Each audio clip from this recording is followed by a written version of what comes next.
पास जितनी संपत्ति है, तुम्हारा राजपाट, ये सब कुछ तुम हमको दान कर चुके। राजा साहब बड़ा सोच पे पड़ जाते हैं और सोचते हुए जब इनको ये बात याद आती है नाइट वाली, स्वप्न वाली, तब वो समझ जाते हैं कि जो स्वप्न में जिस साधु बाबा को हमने दान दिया था ये वही बाबा है। तो उनके चरण में गिरे, उनको प्रणाम किए और उनसे बोले, प्रभु अगर मैंने आपको ये दान दिया है तो ये सब कुछ आप ले लीजिए, लेकिन मैं सत्यवादी राजा हरिचंद जी हूँ और बिना भिक्षा दिए आपको नहीं जाने दूंगा। तो विश्वामित्र से उन्होंने कहा कि प्रभु आप थोड़ा हमें मोहलत दीजिए। विश्वामित्र जी ने उनको मोहलत दिया कि जाओ राजन, मैं तुम्हें मोहलत देता हूँ। और उसी मोहलत को पाकर वो नौखंड पृथ्वी में जाते हैं नौकरी के लिए, कि कोई भी नौकरी करेंगे, ले आकर भिक्षा लेंगे। लेकिन जब वो जाते हैं नौखंड पृथ्वी में तो उनको कोई नौकरी देता नहीं, क्योंकि इतने बड़े राजा थे और सत्यवादी ज्ञानवीर की इतनी चर्चा थी कि जिनके दरवाजे जाते थे वो सभी लोग उनको बैठाकर बेकायदा उनको कहते थे, राय साहब आजीवन मेरे पास रहिए, मैं आपका सेवा करूं। लेकिन काम के सिलसिले में कोई बात नहीं करता था। तो ऐसे करके वो घूमते घूमते थक गए। जिनके पास जाते थे एक ही बात, जब वो परेशान हो गए तो चले आते हैं 10वें खंड बाबा भोलेनाथ जी के नहीं। और यहाँ आने के बाद वो पहुंचते हैं राजा हरिश्चंद्र घाट पर, जहाँ कालू डोम राजा बैठा रहता है, वहाँ डेड बॉडी जलता है। वहाँ पहुंचने के बाद जब कालू डोम राजा से बोलते हैं कि मुझे कुछ काम चाहिए, तो कालू डोम राजा बोलता है कि मेरे पास क्या काम, मेरे पास ये डेड बॉडी जलाने का काम, क्या ये काम आप करेंगे? राजा साहब कहते हैं हाँ मैं करूंगा। तो कालू डोम राजा बोलता है ठीक है, अगर आप करेंगे तो मुझे ऐसे व्यक्ति की जरूरत है जो मेरे यहाँ जीवन डेड बॉडी जलाए, और बिना कर्रे लिए कोई भी बॉडी आपको नहीं जलाना, हर बॉडी से कर्रे लेना। राजा साहब उनको वचन देते हैं और देने के बाद कहते हैं कि मुझे अभी तत्काल में 3 असरपी की सख्त जरूरत है, आप कृपया करें हमें दे दे। तो कालू डोम राजा उनको 3 असरपी देता है। वही 3 असरपी ले जाकर विश्वामित्र जी को भिक्षा में देते हैं और देने के बाद आकर राजा हरिश्चंद्र घाट पर डेड बॉडी जलाने का काम करते हैं। अब इनकी पत्नी तारामती, इनका पुत्र रोहित, ये नौखंड पृथ्वी में गलियों में घूम रहे थे, भटक रहे थे, टहल रहे थे, क्योंकि इनके पास कुछ था ही नहीं, सभी कुछ तो राजा साहब दान कर चुके थे।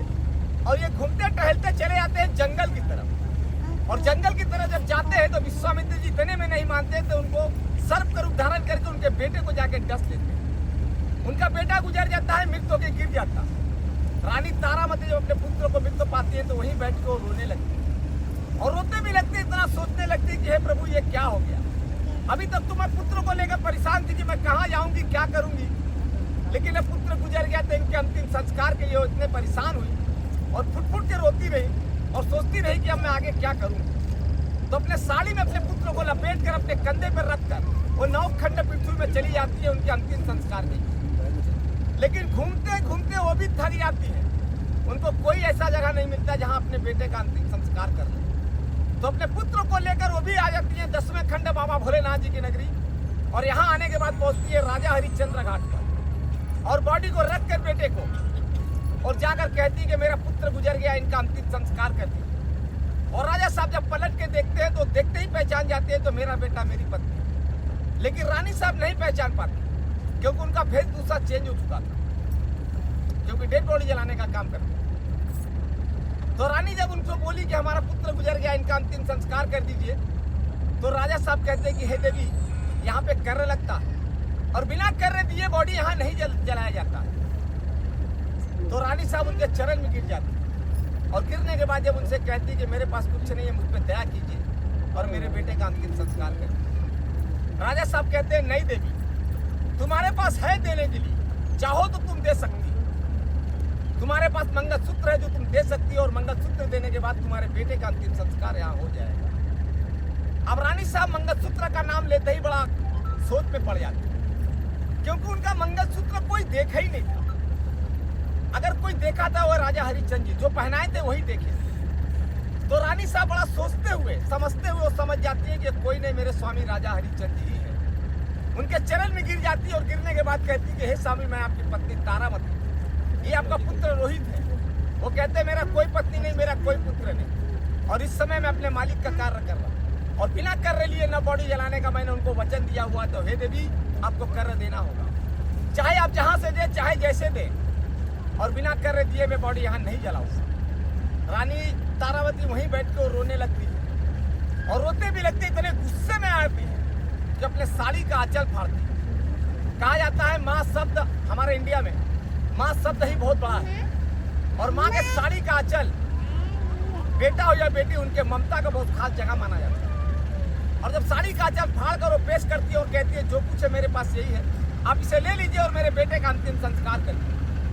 राजा साहब साड़ी का आंचल लेते हैं और लकड़ियां इकट्ठा करते हैं, उसी पर डेड बॉडी ले आकर रख देते हैं जलाने के लिए। और जो ही जलाने जाते हैं कि विश्वामित्र जी राजा हरिश्चंद्र घाट में प्रकट हो जाते हैं और प्रकट होने के बाद कहते हैं बस राजन, बस करो राजन, मैं मान गया तुम सत्यवादी राजा हो। मैं तुम्हारा परीक्षा ले रहा था, जिस परीक्षा में तुम पास हुए, तुम अपना धन दौलत राजपाट जो कुछ भी हमको दान दिए थे मैं तुम्हारा सब कुछ लौटा रहा हूँ, जाओ तुम अपना राज करो। राजा साहब कहते हैं नहीं प्रभु, ये तो मैंने आपको दान दिया है और दान में दिया हुआ चीज वापस नहीं दिया जाता और मैं सत्यवादी राजा हूँ। आपके कहने से अगर मैं आज ले भी लेता हूँ तो फिर पृथ्वी पर दान का क्या महत्व रह जाएगा। विश्वामित्र जी बहुत प्रसन्न हो जाते हैं और कहते हैं मांगो राजन, आपको जो इच्छा हो आप मांगो, मैं आपको दूंगा। राजा साहब कहते हैं प्रभु मैं आपसे क्या मांगू, अगर आप देने ही चाहते हैं तो मुझे 3 वचन दे दीजिए। पहले वचन में आप मेरे पुत्र को जिंदा कर दीजिए और दूसरे वचन में ऐसा परीक्षा और किसी से मत कीजिएगा पृथ्वी पर कोई दे नहीं पाएगा। और तीसरे में बोलते हैं काशी से लोग मर के स्वर्ग जाते हैं, हम तीनों लोग को आप जिंदा स्वर्ग भेजिए। विश्वामित्र जी तुरंत ऊपर से पुष्प विमान मंगाते हैं, उसी पुष्प विमान पर तीनों लोग बैठ जाते हैं। राजा हरिचंद्र, उनका बेटा रोहित, उनकी पत्नी तारामती जब बैठ जाती है तो कालू डोम राजा उनके चरण में गिर जाता है और गिरने के बाद कहता है कि हे प्रभु मैंने आपको पहचाना नहीं, आप मुझे क्षमा करें और कृपया करें कि हमें भी जिंदा स्वर्ग भेजें। विश्वामित्र जी बोलते हैं तुम्हारा समय नहीं आया, लेकिन इतना चालाक इतना चतुर व्यक्ति था कि जब यहाँ से पुष्प विमान उड़ने लगा तो पकड़ कर लटक गया। इस तरह 4 लोग यहाँ से जिंदा स्वर्ग चले गए। बोलिए राजा हरिश्चंद्र महाराज की। देखिए काशी का ये है महापंचकोश यात्रा, जिस यात्रा को हम आपको करा रहे हैं।